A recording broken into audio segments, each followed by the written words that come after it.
Boa noite a todos, que a paz em Jesus, na alegria do retorno de mais uma reunião, possamos sempre bem aproveitar esses momentos para preencher o nosso coração de maior consolação, maior alegria, esperança, a fim de que tenhamos mais fortalecimento, de nosso ânimo, no nosso trabalho, diante dos desígnios divinos, que são os objetivos, É o aprendizado do aprimoramento emocional, moral do espírito.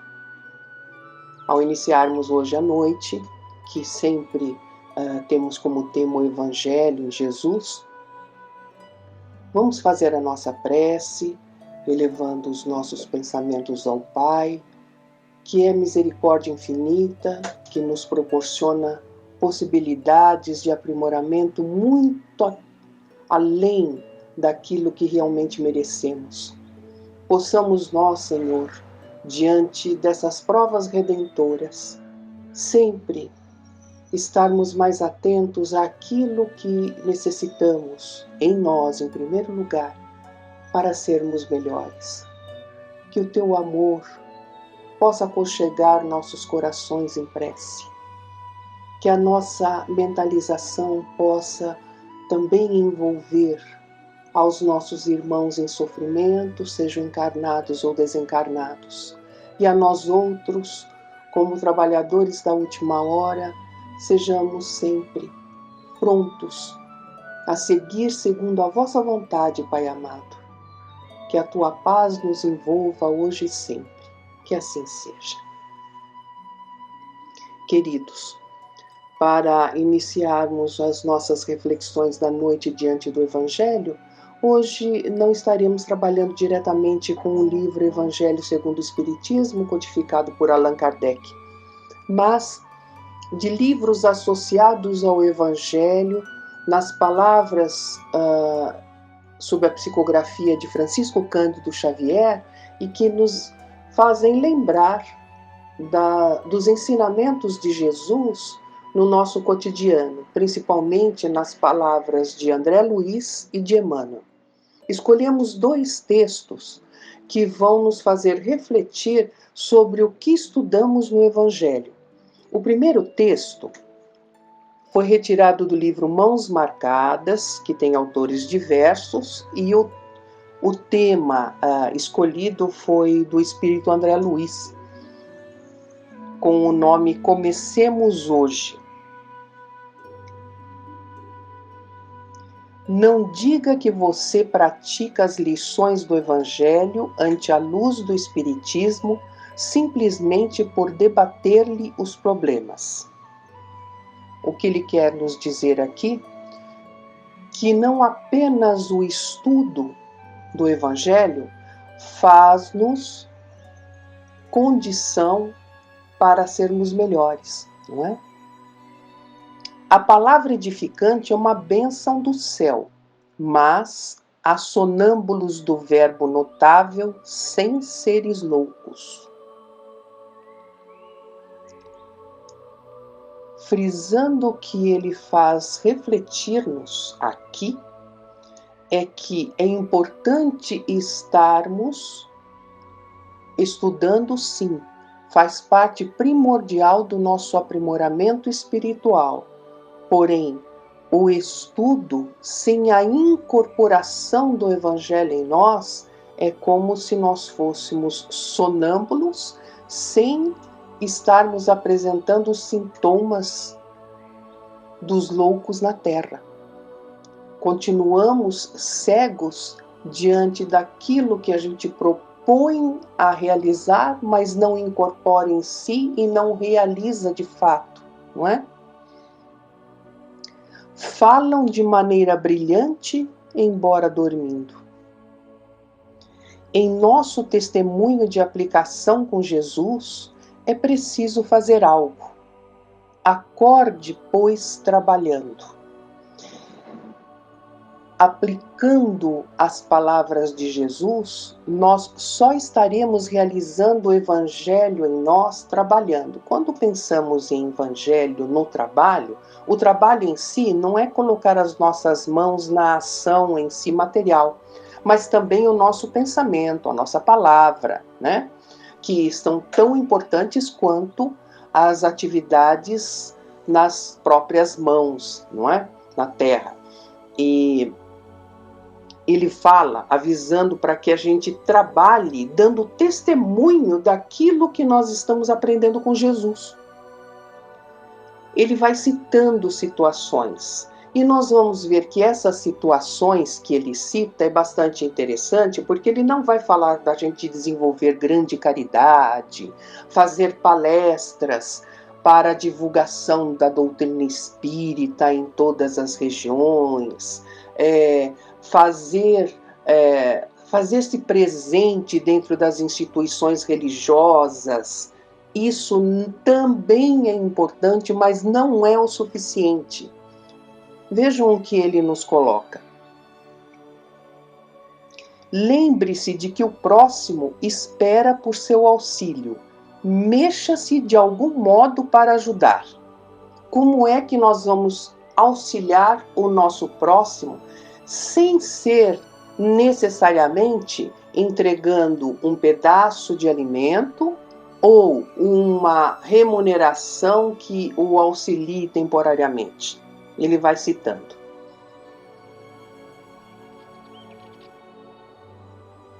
Pinte com o próprio esforço a casa onde você mora, dando-lhe aspecto mais agradável. Não passaria pela nossa cabeça que ele indicaria esse tipo de atividade, não é? Quantas vezes a nossa casa está precisando de um cuidado?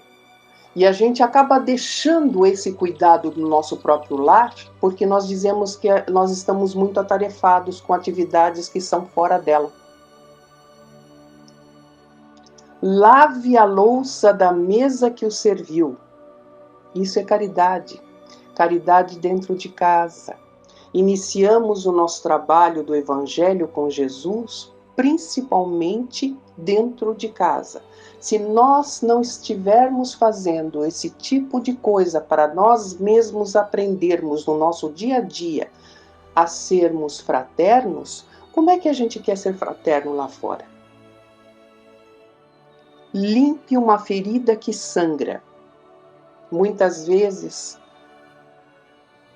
desenvolvemos atividades filantrópicas, mas nós não temos coragem de nos expor diante de certas situações que para nós não são agradáveis. Apare as unhas de um paralítico. Guie um cego na praça pública. Garanta a higiene onde você estiver. Higiene também é caridade. Quem gosta de chegar perto de uma pessoa que não está com um odor agradável? Quem gosta de chegar perto de uma pessoa quando ela está apresentando, a olhos vistos, uma condição de falta de higiene do corpo físico? Acomode o próprio corpo com atenção, de maneira a não incomodar o vizinho no veículo de condução coletiva. Quantas vezes lemos o Evangelho e ficamos bravos no trânsito? Ficamos bravos porque às vezes estávamos querendo uma vaga no supermercado, uma vaga no ônibus, pegando um Uber ou esperando uma oportunidade de um local qualquer ao qual nós aproveitaríamos em nosso próprio benefício e outro vem à frente e o toma. Quantas vezes ficamos bravos com isso?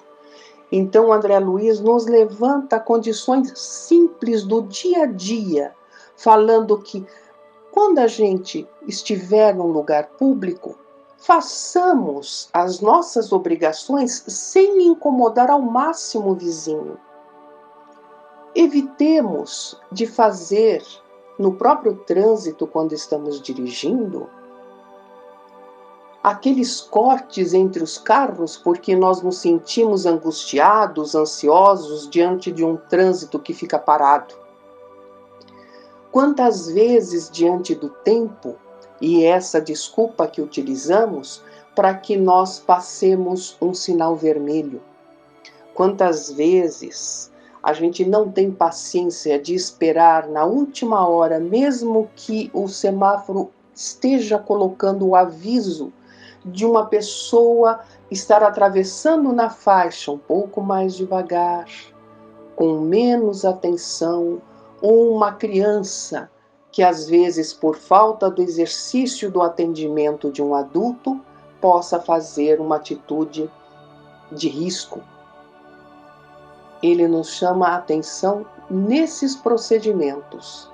Aguardemos um pouco mais, tenhamos um pouco mais de paciência. E continua.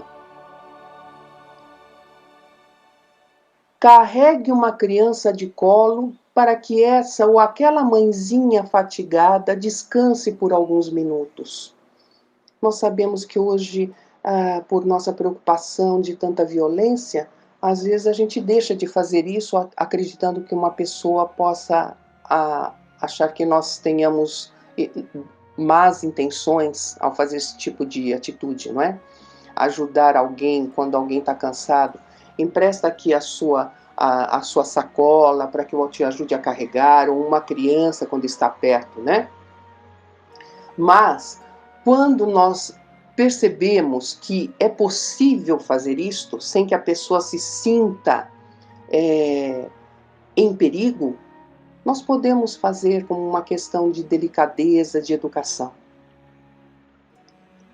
Costure para os necessitados. Eu não sei costurar bem, mas se a gente tiver que pregar um botão, fazer uma barra, acho que todos nós, bem ou mal, conseguimos fazer para alguém que necessita. Cirzir uma roupa que está furada, promover a oportunidade de uma pessoa ter roupas mais limpas, levar para lavar. Tudo isso faz parte da caridade dentro do Evangelho de Jesus. Dê um café aos filhos do infortúnio. Não esperemos só na instituição ao qual nós dedicamos as nossas atividades fraternas. Se alguém vier pedir, às vezes, um dinheiro para o alimento, e a gente sabe que hoje tem tantas pessoas nos semáforos, né, nos cruzamentos, pedindo dinheiro, pedindo uma esmola, fazendo alguma coisa para receber a troco de moedas, às vezes alimentar-se, que nós não critiquemos essas pessoas porque nós não sabemos o que ela passou na vida para estar naquela situação no momento. Mas que se a gente não quiser dar o dinheiro porque a gente acredita que a pessoa esteja utilizando, fazendo mau uso daquilo que nós estamos ofertando, que a gente possa doar um sanduíche, um remédio, seja o que for. Criarmos o costume de fazer pequenas sacolinhas com 1 quilo de arroz, 1 quilo de açúcar, um livro, um pacote de doces, para que essas criaturas que estão nesses cruzamentos poderem receber alguma simpatia nossa, para modificarem os seus sentimentos, que muitas vezes é de subordinar-se às violências do mundo, não é? Então não é só doar o dinheiro. O Chico, muitas vezes, no trabalho filantrópico que ele fazia, numa fila enorme, uma vez uma das pessoas que fazia parte da fila veio até ele e disse: essa mulher que está à fila não necessita da sua doação, ela está vindo aqui pegar e não precisa. A resposta do Chico, na sua magnitude de humildade, né, disse assim: não tem problema, minha irmã. Futuramente ela terá que responder por aquilo que ela não merecia. E deixou a cabo dos desígnios divinos, e não para o seu critério de avaliação, ensinando-nos que muitas vezes nós nos colocamos como juízes diante do nosso próximo e não temos essa competência. Distribua com alegria as sobras da refeição. Antes que apodreça, entregue a roupa supérflua ao companheiro andrajoso. Reparta o pão com o menino infeliz que muitas vezes lhe observa o conforto pela vidraça. Ele está se referindo aqui principalmente quem tem automóvel, não é? Plante uma árvore útil, isso é caridade. Enderece uma gentileza aos amigos procurando ocultar-se. Nós fazemos as nossas doações dentro de entidades filantrópicas e quando nós oferecemos essa doação, todo mundo lá dentro está sabendo que nós estamos oferecendo. Seria interessante nós fazermos isso com pessoas que nós desconhecemos, muitas vezes, em lugar público, num momento em que a gente possa desenvolver esse tipo de atitude com segurança, a fim de que outros não tenham os olhos sobre nós, para que a caridade seja plena. Quando ele fala da árvore plantar, se a gente não pode plantar, que a gente não quebre, que a gente não pise, que a gente não deixe de colocar uma água, oferecer uma segurança para que essa plantinha possa se desenvolver, assim como os animais também.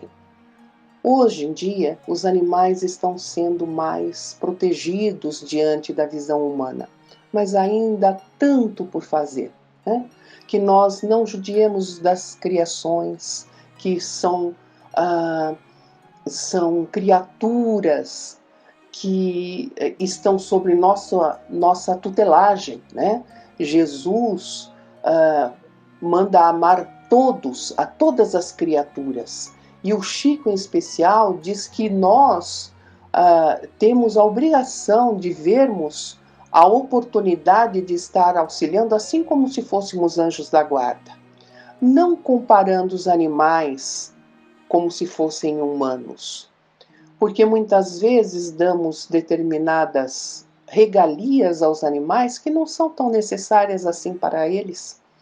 Basta-nos amor, respeito e proteção, que são, diante das leis divinas, as necessidades primordiais de nossos seres queridos que vêm à retaguarda, esperando de nós apenas a boa vontade da proteção, do auxílio e do respeito.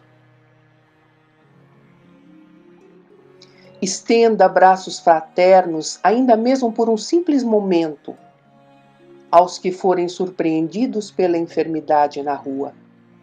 Adquira um comprimido balsamizante para o irmão que acuse dor de cabeça. Isso ele está citando, se a gente puder comprar um remédio que muitas vezes alguém não possa comprar. Faça o favor de transportar espontaneamente os pequeninos fardos que pesam nas mãos alheias. A gente pode dividir nossas dores como forma de consolação. Confie um livro nobre à circulação no ambiente doméstico. Evangelho no lar, antes de tudo. Quantas vezes a gente se coloca à disposição do exercício do Evangelho, porém nós não damos a real atenção da responsabilidade que assumimos com os espíritos protetores. Então, Evangelho no lar tem que ser feito com responsabilidade, sempre no mesmo horário. Se não estivermos em casa, podemos realizar em qualquer outro lugar. Se vier uma visita, que nós possamos convidá-la para também orar.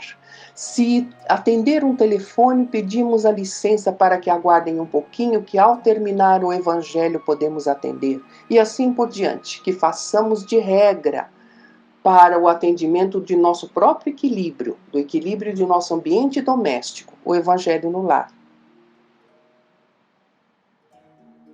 Confie um livro nobre, ofereça uma flor, preste com bondade a informação que lhe solicitam.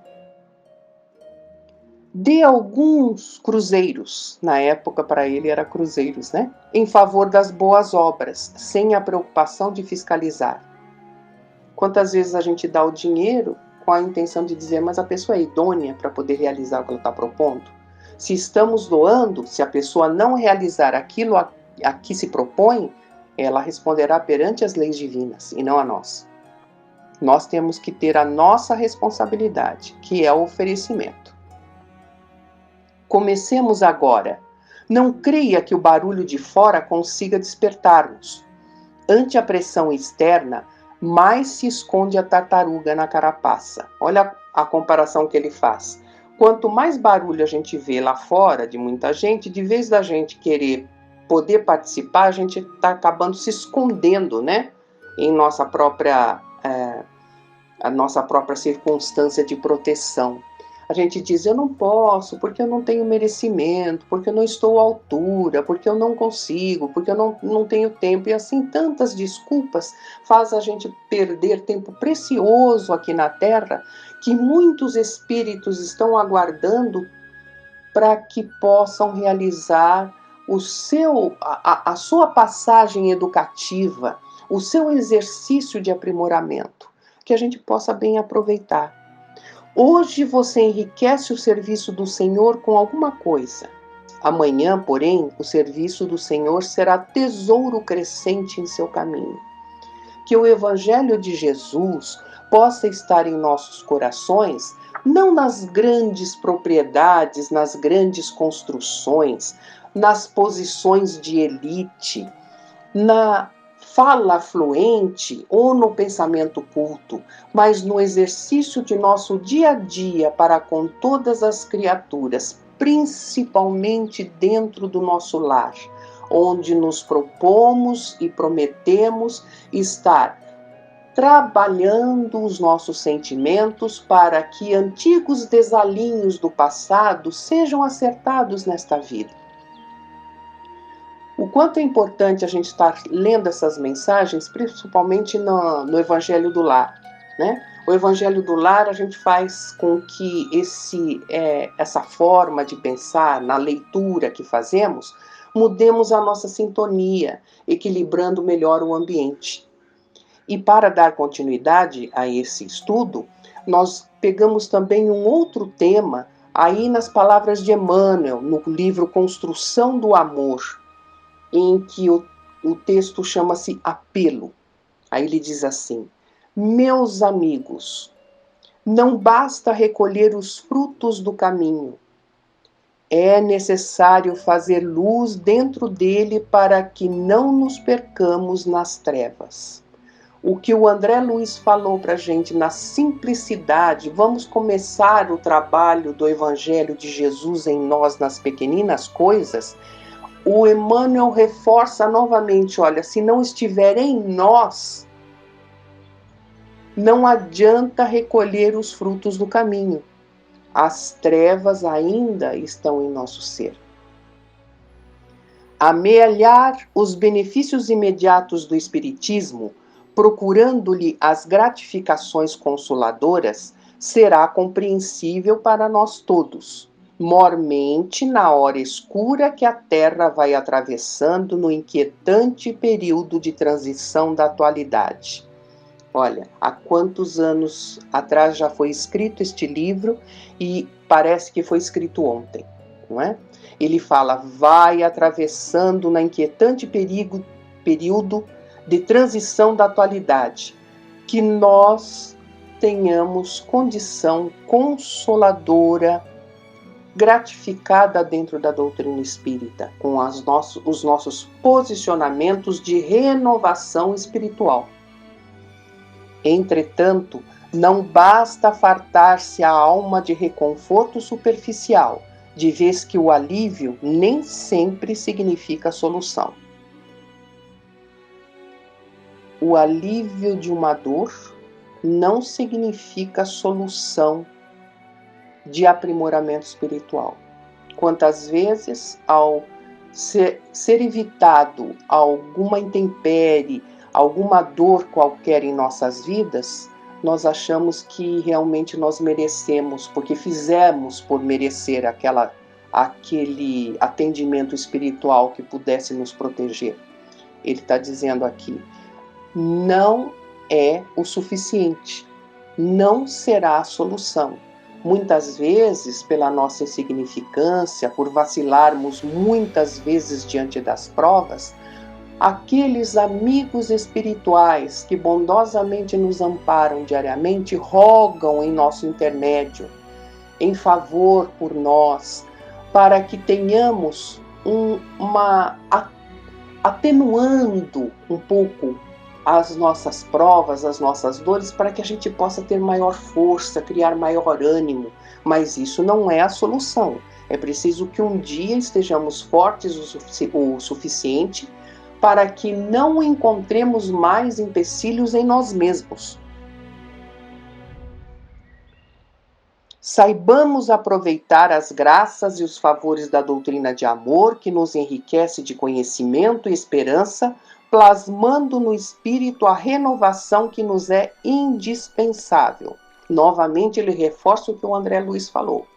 Das pequeninas coisas, é importante que estejamos incorporando em nós essa renovação do aprimoramento para o bem, diariamente, a fim de que não tenhamos necessidade, do momento de crise, estarmos rogando desesperadamente àqueles irmãos fraternos que muitas vezes em trabalhos redentores estão auxiliando locais que necessitam muito mais do que nós.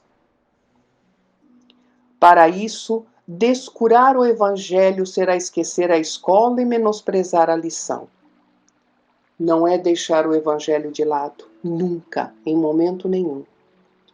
Consagremos alguns minutos cada dia à procura de orientação com o instrutor da imortalidade. Quem é o instrutor da imortalidade? Jesus. Que nós usemos sempre as palavras de Jesus para o nosso conforto. Evangelho no coração para que aprendamos a sentir. Evangelho no pensamento para que não nos falhe o equilíbrio. Evangelho na palavra para que não nos prendamos à perturbação. Evangelho nos braços para que a preguiça não nos faça cair em seus despenhadeiros de sofrimento. Para isso é necessário ler os ensinamentos do Senhor e meditar-lhes a essência, imprimindo o rumo certo ao barco de nossa vida. Sem a bússola, a embarcação vagueia sem rumo. Sem Jesus comandando o nosso mundo interior, erraremos na terra, no corpo ou fora dele, ao sabor das circunstâncias e das influências alheias à nossa vontade, à maneira de folhas ressequidas ao vento. Lembremos o que ele está falando aqui. Se nós não estivermos atentos ao Evangelho diariamente, as oportunidades do mundo, muitas vezes equivocadas diante do que seja a felicidade, serão oferecidas a nós. E nós, se não estivermos fortalecidos no Evangelho, estaremos muito necessitados, vacilantes, diante dessas mesmas oportunidades. Se queremos mudar, é preciso que tenhamos o apoio. Nós sabemos de nossas perturbações, nós sabemos de nossas diferenças, e se não tivermos a condição da oração e da vigília, porque Jesus fala, vigiai vossos pensamentos, orai. Se orarmos sem a vigília dos pensamentos, não estaremos atentos a nós mesmos e estaremos, como diz o nosso irmão Emmanuel, ao sabor do vento, um barco sem rumo. Honremos a luz celeste que nos trouxe a bênção do Espiritismo e, cultivando o Evangelho na consciência, na família, no lar e na luta coletiva, converteremos o coração em santuário vivo em que brilhará para sempre a vontade de nosso Divino Mestre e Senhor. Que nós possamos em nossos corações lembrar que o Evangelho honrado na luz em Jesus será aquela em que possamos distribuir os nossos exemplos de amor, de compaixão, de fraternidade, de caridade, de reforma íntima, sempre na família, no lar e na luta coletiva, porque se estamos aqui na Terra, Deus nos confiou a oportunidade de nosso discernimento, que nós temos capacidade de vencer a nós mesmos. Agradecida que sou por mais esta oportunidade, uma boa noite a todos.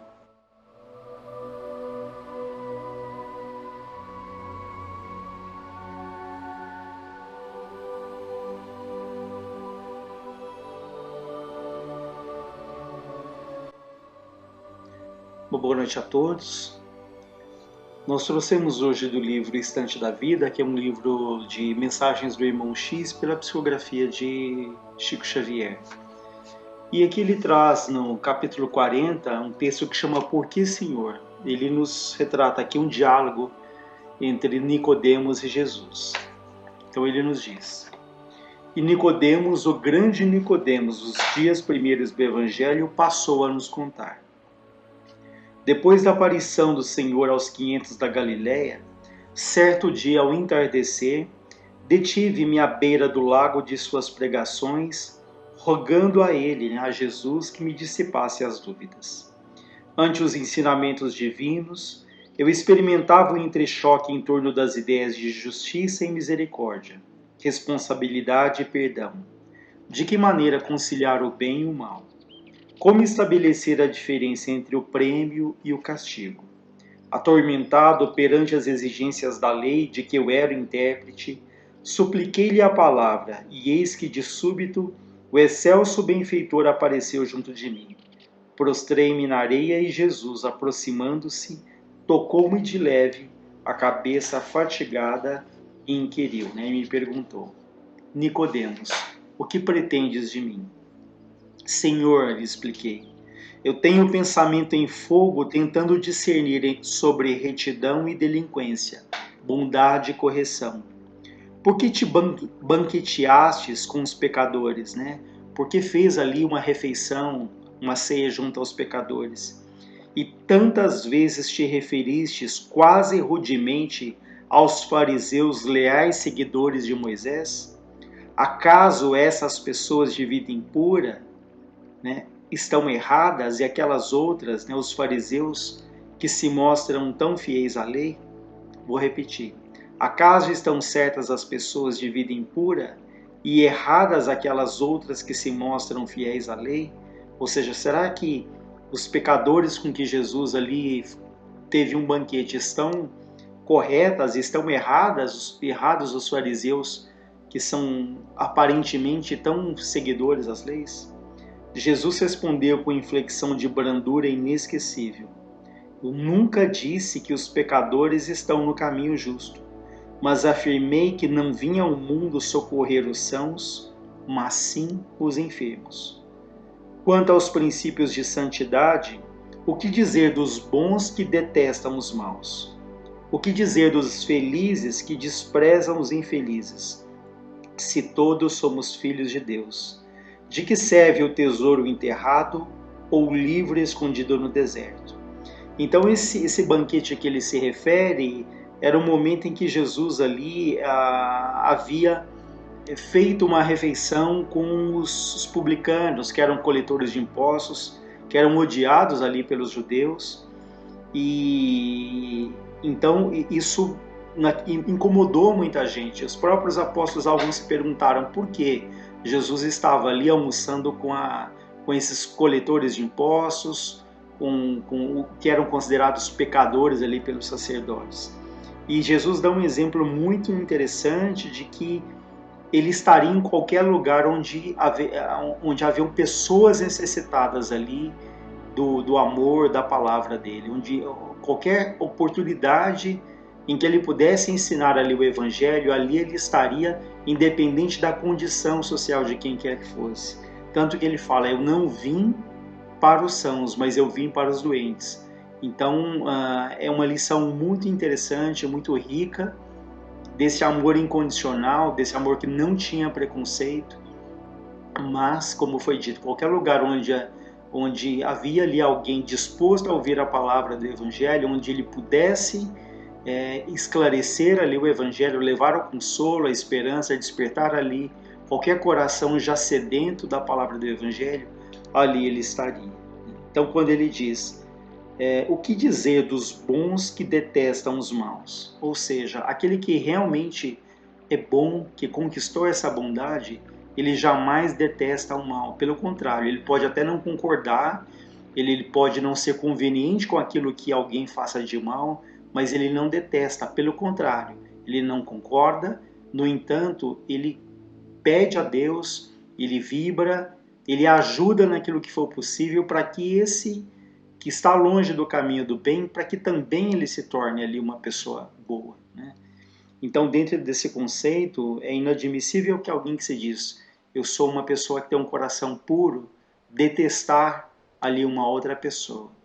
E nós ainda temos essa grande dificuldade, né, de gostarmos daqueles que gostam de nós, daqueles que compartilham os mesmos ideais, os mesmos pensamentos. Então, quando Jesus vem e diz, eu não vim para os sãos, mas eu vim para os doentes, é esse amor ali que abrange a todas as pessoas, sobretudo aqueles que mais precisam de ajuda. Aquele exemplo que a gente repete do médico, que quando vai ali um doente num pronto-socorro, no hospital, o médico ele não combate o doente, ele não extermina o doente, ele combate o quê? A doença.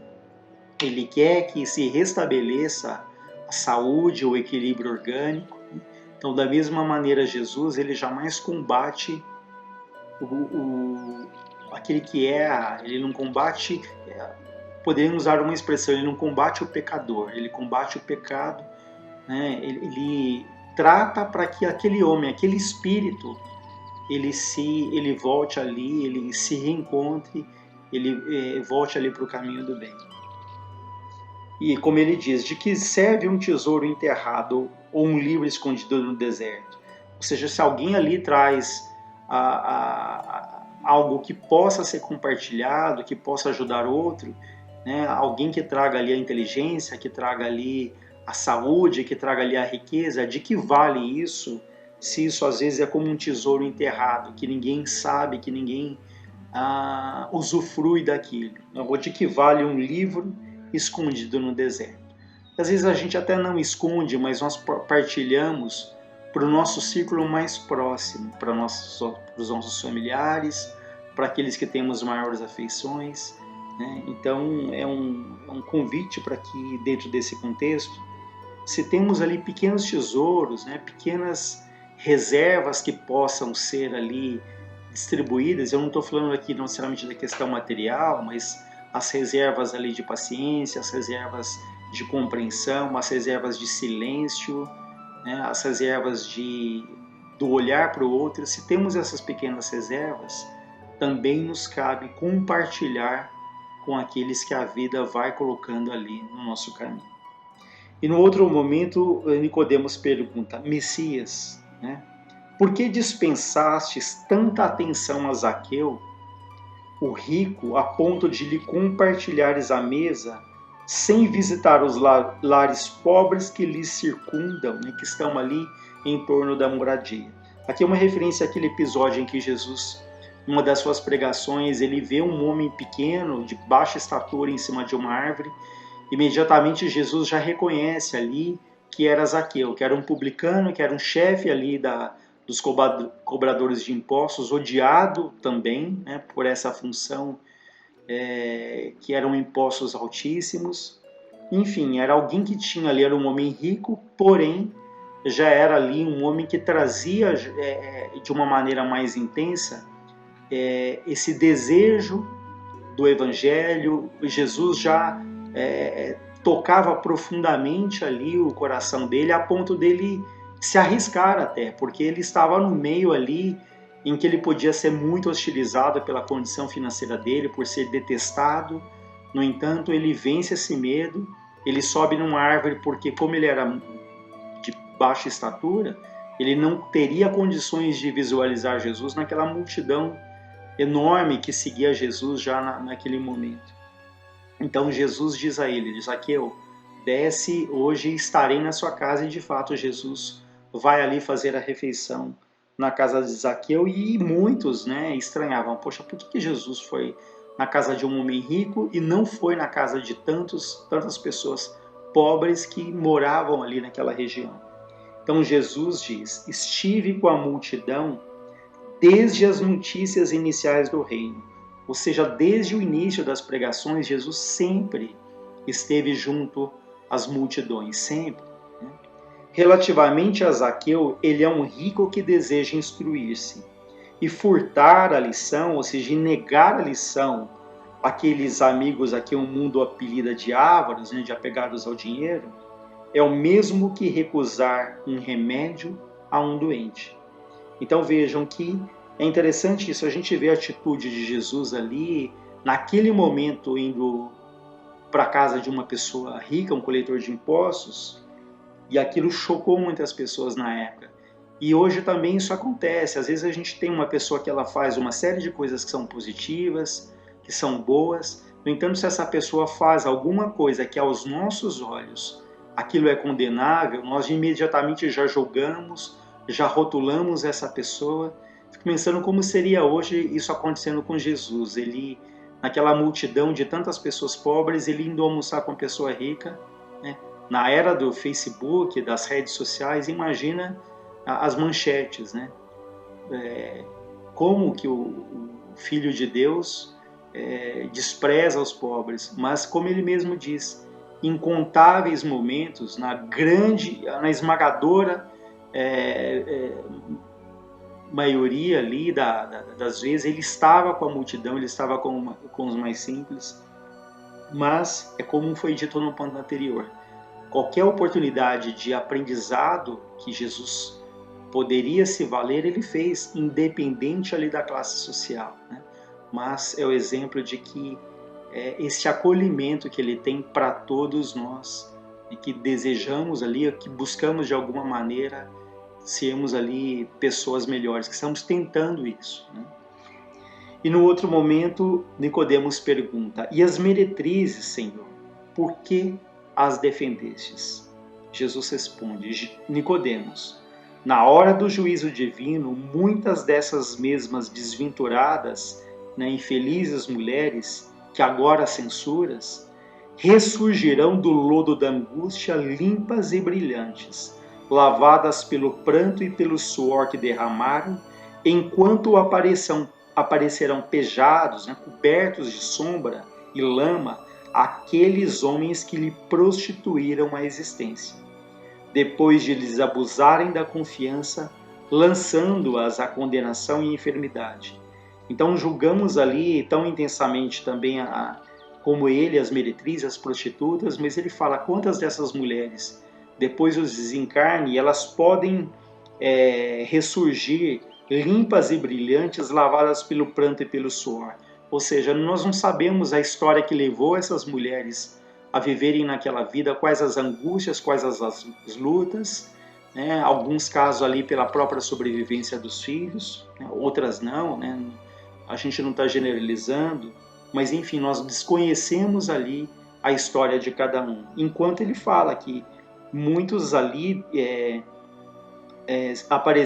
aparecerão pejados, né, cheios de sombra, porque prostituíram a existência, abusaram dessas mulheres, levaram essas mulheres muitas vezes, alimentaram aquela condição, abusaram da confiança, né? Então nós temos uma tendência, no caso, por exemplo, aqui que ele está falando das meretrizes, as prostitutas, a vermos somente o lado ali da mulher, mas esquecemos ali daqueles que usaram, que abusaram, que estimularam, que corromperam, que patrocinaram às vezes essas situações em quantos casos há mulheres que são muito mais vítimas ali do próprio desespero do que propriamente seja uma opção de vida, uma vida que daria de fato a elas alegria, felicidade. Não, muitas podem ali tomar esse caminho absolutamente pelo desprezo da família, pelo abandono de muitos, e que não encontraram nesse desespero a força necessária para não se enveredarem ali por esse caminho que se fala um caminho de vida fácil, mas quantas angústias, quantas tristezas, muitas dessas ali acabam acalentando. E Nicodemos ainda pergunta: Senhor, eu ouvi dizer que destes a Pedro o papel de condutor dos seus discípulos. Por quê? Não é ele, né? Não é Pedro o colaborador que te negou 3 vezes? Nós sabemos que Pedro foi um dos discípulos mais fiéis a Jesus, mas Jesus diz a ele que ele negaria Jesus ali 3 vezes antes que o galo cantasse. E Pedro nunca acreditou, né, que ele pudesse fazer aquilo. Tanto que quando ali, depois de 3 vezes em que Pedro nega, né, por medo, por receio de ser preso, Pedro entra num choro convulsivo de um profundo remorso, de um profundo arrependimento por ter negado a Jesus. Mas o que é interessante é que a partir dali, por mais que isso tenha doído profundamente na alma dele, ele começa ali um trabalho de condução mesmo dos discípulos, um trabalho depois da morte de Jesus, ele é um divulgador incansável do Evangelho, ou seja, ele sente ali o erro, o arrependimento, mas ele não deixa que esse arrependimento se transforme num remorso que paralisa, que neutraliza. Ele vai ali então, então desse momento em que ele nega Jesus, ele passa a ser ali um dos mais fiéis. Tanto que Jesus responde, né, quando é perguntado por que, né, o Senhor, por que Jesus deu a Pedro o papel de condutor dos discípulos, se ele foi o homem que negou Jesus 3 vezes. Jesus diz: exatamente por isso, na dor do remorso, pelas próprias fraquezas, Simão Pedro, ganhará mais força para ser fiel. Mais do que os outros companheiros, ele sabe agora o quanto custa o sofrimento da deserção, do abandono. Então Pedro sentiu ali naquele momento o quanto custava abandonar ali a doutrina, abandonar o Cristo.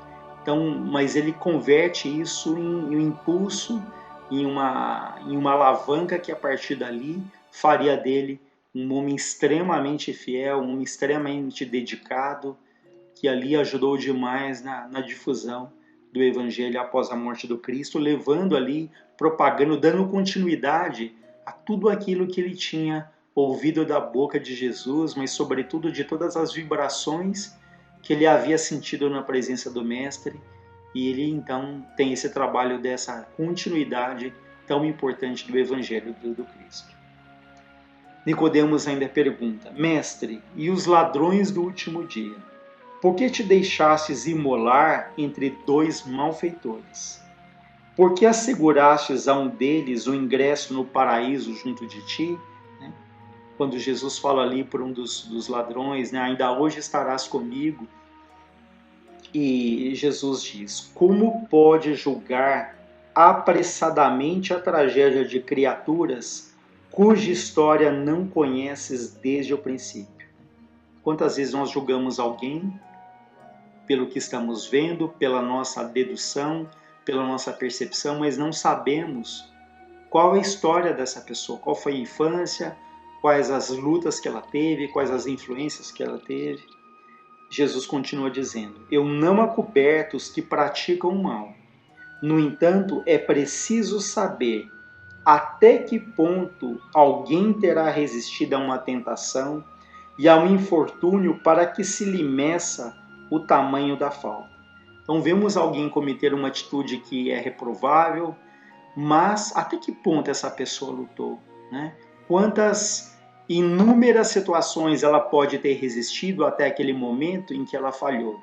Então é muito fácil quando nós falamos: eu jamais faria isso, eu no lugar dessa pessoa não teria tomado aquela atitude, mas talvez aquela pessoa estivesse em condições tão extremas, tão difíceis, como foi dito, talvez até aquele momento ela tenha lutado tanto, e em algum momento ela cedeu, que para nós que não estamos ali, nós falamos: eu jamais faria isso. Ninguém garante. A gente fala isso porque há muitas situações na vida em que nós criticamos, pelas quais nós nunca passamos. Mas quando a gente passa por uma situação semelhante ou parecida, a gente fala, agora eu entendo o que aquela pessoa passa. Agora eu sei que dor é essa que me falavam, que às vezes a gente até fala, olha, eu imagino o que você está passando, mas tem situações que a gente não imagina, não imagina. Como, por exemplo, a dor da perda de um filho. Se a gente nunca passou, a gente fala, olha, eu entendo, não é fácil, mas só quem passou por essa situação, ou por tantas outras que acontecem na vida, a hora que a gente passa, aí a gente pensa e fala, agora eu sei o que aquela pessoa falou aquele dia, né? Então, isso é uma dos aprendizados da dor. Ela nos ajuda também a sermos solidários, a termos empatia pelo outro, porque às vezes alguém fala alguma coisa e a gente fala, não é nada, né? Não é nada para nós, mas para aquela pessoa, aquilo que para nós não dói tanto, para o outro pode doer profundamente, porque é a experiência que ele está passando, né? Então, não subestimemos aí a dor do outro quando ele nos relata algo. Então Jesus diz a ele, né, nós não sabemos até que ponto a pessoa resistiu. E resumindo um pouco aí em função do tempo, há um outro momento, e Jesus fala em relação àquele ladrão que fala, olha, ele foi conduzido realmente ao mundo maior, mas para ser reeducado e atendido em suas necessidades de reerguimento e transformação. Então ele foi ali, esse espírito daquele ladrão bom, ele foi de fato, teve muito acolhimento ali, certamente quando desencarnou, mas ele recomeçaria uma trajetória de aprendizados, de trabalho, né? Então não é simplesmente, olha, você vai estar no paraíso comigo e você vai ter uma vida angelical. Não, ele foi levado ali com todo o auxílio porque despertou ali os bons sentimentos naqueles momentos finais em que ele é solidário a Jesus, mas então ele é reconduzido ao plano maior para ser reeducado, né, para ser auxiliado, mas ele teria sua luta individual, pessoal, de reconquistar ali gradativamente esse amor maior, que ele já estava ali pronto, né? A terra estava fertilizada, pronta para receber as sementes, que certamente a partir dali ele caminharia com mais segurança. E finalizando, Nicodemos pergunta: por que pedisses perdão ao Todo-Poderoso para os próprios carrascos, quando dependurado na cruz do martírio, inocentando os que te espancavam, né? Quando Jesus fala, Pai, perdoa-lhes porque não sabem o que fazem. Jesus responde, eu não anulei a responsabilidade em tempo algum. Ou seja, todos aqueles que participaram, ou todos nós que não compreendemos ali a mensagem, que também perseguimos, prejudicamos, nós temos a nossa cota de responsabilidade. Mas o que ele diz ali, Pai, perdoa-os porque não sabem o que fazem, ele diz, com isso eu não asseverei que os nossos adversários gratuitos estivessem fazendo o que deviam fazer, ou seja, Jesus diz, eu não disse que eles estavam certos de fazer aquilo. Eu esclareci tão somente que eles não sabiam o que estavam fazendo, e por isso mesmo eles se revelavam dignos da maior compaixão. Ou seja, é como se Jesus falasse, são crianças espirituais, porque à medida em que eles fizeram tudo aquilo, eles estavam fazendo contra eles mesmos. Assim como às vezes a gente fala, poxa, eu estou fazendo isso que não é correto, eu estou prejudicando pessoas, Deus não está gostando. Não, nós estamos prejudicando a nós mesmos, né? É como se hoje Jesus falasse, Pai, perdoa essas crianças porque elas não sabem o que elas estão fazendo, né, para a própria vida, né? Dentro daquele conceito de que aqui a gente planta e a gente colhe. Mas uma vez mais Jesus dá esse exemplo de perdão. Havia, claro, naquele momento uma tristeza enorme, né, por muitos ali não perceberem a mensagem do amor, da fraternidade, mas vejam, há a tristeza de Jesus certamente naquele momento, mas mesmo numa situação extrema, de uma dor física também extrema, ele diz, Pai, perdoa-lhes. Então é uma lição de amor à humanidade, amor a cada um de nós, porque Jesus vê ali, por mais que nós tenhamos os nossos erros, ele nos perdoa. Então nós é que temos que conquistar esse perdão, né, através do trabalho. Então, o arrependimento é extremamente importante, mas ele precisa vir acompanhado do trabalho, da atitude, da reparação.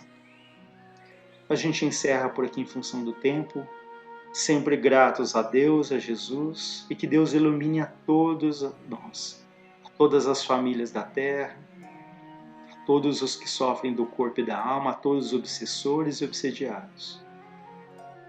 Pai nosso que estais nos céus, que está em toda parte, santificado seja o vosso nome, venha a nós o vosso reino. Seja feita a vossa vontade soberana, justa, na terra como ela é feita em todo o universo. O pão nosso de cada dia dai-nos hoje, e perdoa as nossas dívidas, assim como devemos perdoar a todos aqueles que nos têm ofendido. Não deixe, Pai, cairmos em tentações e novos erros, mas livra-nos de todos os males. Que assim seja. Graças a Deus, graças a Jesus. Uma boa noite para todos nós.